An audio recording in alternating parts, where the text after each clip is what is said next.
হুম, এই যেন অমৃত প্রাণ।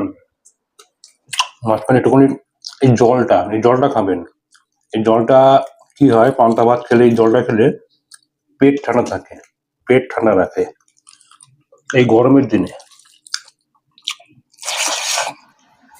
অত রসা কষা এই গরমে একদম ভালো লাগে না। তো যাই হোক, আজকে কি ব্যবস্থা হচ্ছে বলি। গতকালের গতকাল দুপুরে আমাদের ভাত হয়েছিল, অনেকটা পরিমাণ ভাত বেঁচে গেছে। কালকে দুপুরে আমি একদম অল্প খেয়েছি, তাই কিছুটা ভাত বেঁচে গেছে। সেটা ভাবলাম যে আজকে একটু পান্তা খাই।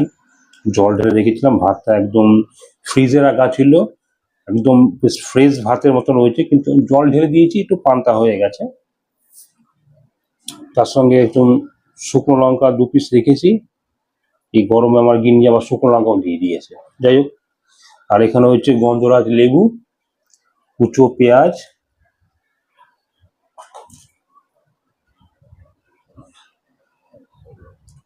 পেঁয়াজ, কাঁচা লঙ্কা, এখানে যে বেগুন ভাজা, আলু ভাজা গোল গোল করে, এখানে পেঁয়াজি, আর হচ্ছে ডাল বড়া, মুসুর ডালের বড়া।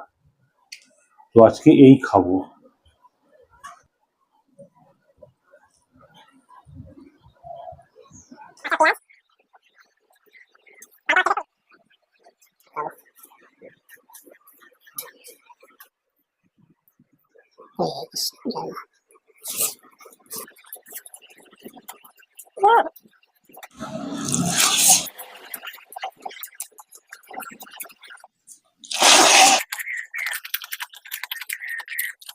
এই জলটা কি হয়, পান্তা